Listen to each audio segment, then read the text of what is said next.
ازيكم عاملين ايه؟ يا رب تكونوا بخير ان شاء الله. اتمنى منكم لو اول مره تشوفوني تنزلوا تعملوا لايك وتشتركوا في القناه لو مش مشتركين وتفعلوا الجرس لو حابين تشوفوني تاني. النهارده انا هعمل لولادي الغدا اهو زي ما انتم شايفين، وهم عايزين ياكلوا مكرونه اللي هي الفوتشيني. تمام، فانا هعملها على قدي وعلى قد امكانياتي وعلى قد ما انا بعرف اعملها. تمام. فيا رب تعجبهم ان شاء الله، ولو عجبتكم ما تنسوش تعملوا لايك يا جماعه وجربوها، وان شاء الله هتطلع احلى من بتاعتي كمان. خلاص، انا هنا في حته راحت مني يعني ما اتسجلتش معايا. تمام، انا البصلايه اللي انا مقطعاها خدتها تقلبتين كده اهو، بعد كده رحت حاطه عليهم الفراخ زي ما انتم شايفين كده. خدتها تقلبتين، يعني هي البصلايه بس يا دوبك تدخل يعني تتقلب تقلبتين كده، تتشوح على النار مع السمنه. تمام، او الزيت، الحاجه اللي انت عايزه تحطيها، وتروحي حاطه عليها الفراخ زي ما انتم شايفين برضو. خلاص، هنحط التوابل بتاعتها. هنحط المستكة، الورق اللوري والحبهان والزعتر. اللي انا بحط الحاجات دي دلوقتي بقيت اطحنها، يعني الورق اللوري والحبهان والحاجات دي، والكباب الصيني بطحنها عشان ولادي لما بياكلوها بيتضايقوا منها. تمام، والزعتر زي ما انتم شايفين كده. طبعا خدتها على النار كده لغاية ما لونها بقى بدأ يتغير كده زي ما انتم شايفين. خلاص، اهم حاجة اللي هي الصدمة ديت. طبعا انا غاسله الفراخ كويس جدا وسايباها تتصفى خالص، وحطيتها بشويه السمنه اللي احنا حاطينها دي.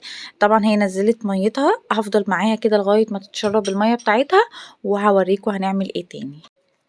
بس كده انا كده خلصت المرحله اللي انا عايزاها. المفروض ان انا بقى بحط الدقيق. انا هنا حطيت 3 معالق دقيق يا بنات.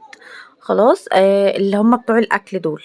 خلاص كده يعني معلقه الاكل اللي احنا بناكل بيها 3 معالق يكونوا مليانين. خلاص، هي ما بتبقاش زي البشاميل اللي هو بتاع المكرونه العاديه. بتبقى اخف شويه. لو المكرونه البشاميل احنا بنحط 4 معالق. تمام، لا ده احنا بنحط 3 معالق بس، عشان خاطر الصوص بتاعها انا عايزاه يكون مش تقيل قوي. خلاص، وعايزه افكركم تاني ان انا كنت حاطه بصلايه قبل ما احط الفراخ، عشان خاطر الحته دي ما اتسجلتش معايا. تمام، خليكم فاكرين البصلايه. بس هوصل بقى الدقيق اللي انا حطيته دوت. اخلي بس عارفين ريحته تطلع معايا، عشان ما يبقاش طعم الدقيق ايه، ني معايا وكده.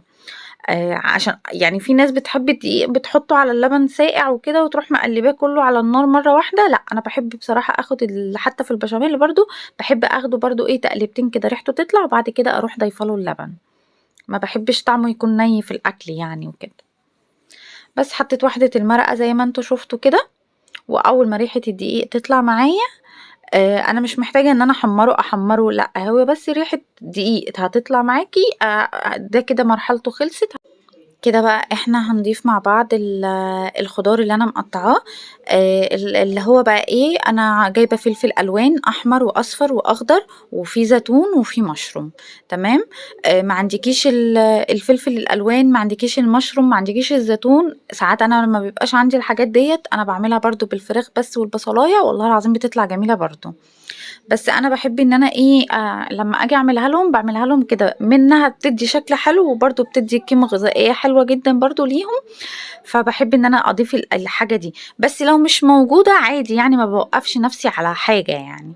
فهم نفسهم ياكلوا المكرونة دي بروح عاملاها لهم. عندي بروح حاطة الحاجة دي بتدي برضو قيمة غذائية حلوة برضو للاكل وكده.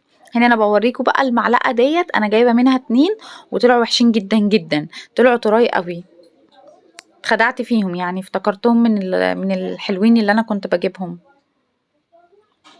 بس برضو بديهم تقلبتين كده مع الفراخ. خلاص، بعد كده بروح ضايفه اللبن معايا.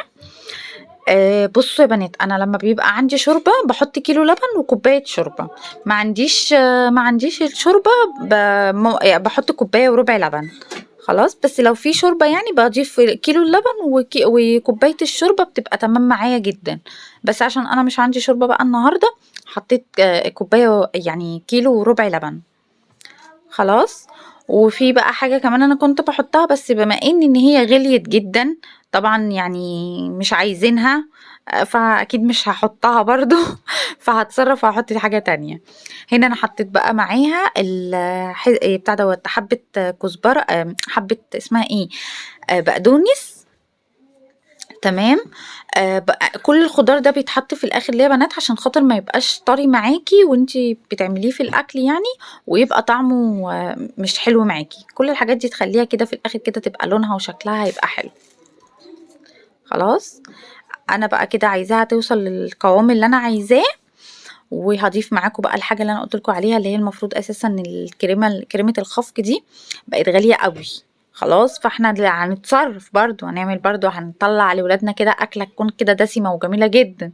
فهنعمل ايه؟ عندنا حته قشطه، فهنوقف نفسينا؟ لا مش هنوقف نفسينا، هنحط قشطه. ما عندكيش قشطه يا بنتي؟ بصي اتعاملي باي حاجه. حطيت القشطه وقلبتها لغايه برضو ما فكت معايا، وهي كده خلاص تمام معايا برضو. وفي حاجة برضو انا مش عارفة، برضو ممكن تطلعوا تقولوا لا دي بتتعمل بالمكرونة اللي هي الشرايط.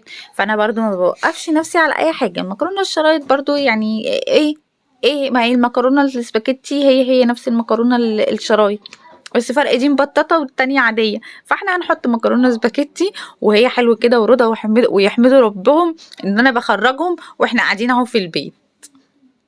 هما كانوا بيحبوا ياكلوا برضو الاكله دي بره، فانا بقيت اعملها لهم بقى في البيت وكده، والله العظيم وبتبقى الحاجه اللي احنا بنعملها في البيت افيد كتير جدا. يعني احنا بنحط لبن وبنحط، يعني ما بنبخلش عليهم باي حاجه. فجربيها لولادك هيحبوها جدا، وهتبقى مفيده جدا جدا جدا، وفي نفس الوقت ما بتخليكيش تقفي كتير في المطبخ يعني. اكله من الاكلات السهله يعني. بس بصوا انا بوريكم ان انا مش محتاجه ان انا اخليها قوامها تقيل، دي ما بتبقاش زي البشاميل، خلاص بتبقى اخف شويه. وادينا عملنا المكرونه اهو. مش لازم نعملها يعني مبططه اللي هي الشرايط، عادي ما هي شكلها هي ولا مش هي. انا عاملاها سليمه عشان تبقى نفس الشكل اللي احنا بنجيبه من بره. خلاص المعلقه طبعا مش عارفه اقلب بيها، فهجيب ديت اقلب بيها. بس بصوا بقى شكلها عامل ازاي، وطعمها بيبقى جميل جدا ومفيدة والله لولادنا جدا جدا. ابسطوهم واحنا قاعدين في البيت كده، عشان احنا بجد احنا مقصرين معاهم جدا في خروج وفي نزول وفي حاجات كتير كده. فنحاول نعوضها لهم في حاجة تكون مفيدة برضو في الاكل كده في البيت، يقدروا يبقوا فرحانين بيها وبياكلوها كده حاسين ان احنا برضو قايمين نعمل لهم حاجة مخصوص ليهم هم. تمام. زي ما انتوا شايفين كده ده الشكل النهائي بتاعها، وجربيها يا بنوته يا جميله انتي، هتلاقيها ان شاء الله هتطلع احلى من بتاعتي كمان. وما تنسيش طبعا تعملي اللايك والشير والاشتراك عشان كل جديد يوصلك لو حابه تشوفيني تاني. واللي على الفيس بتمنى منكم ان انتوا تشرفوني لو انتوا وصلتوا يعني لحد هنا. بتمنى منكم ان انتوا تشرفوني في قناتي على اليوتيوب، قناه كوكي وياسمين. واللي على اليوتيوب بتمنى منكم ان انتوا تشرفوني على قناتي على الفيس، ان شاء الله برضو اسمها كوكي وياسمين. بس كده، يا رب الوصفه تكون عجبتكم، وسلام.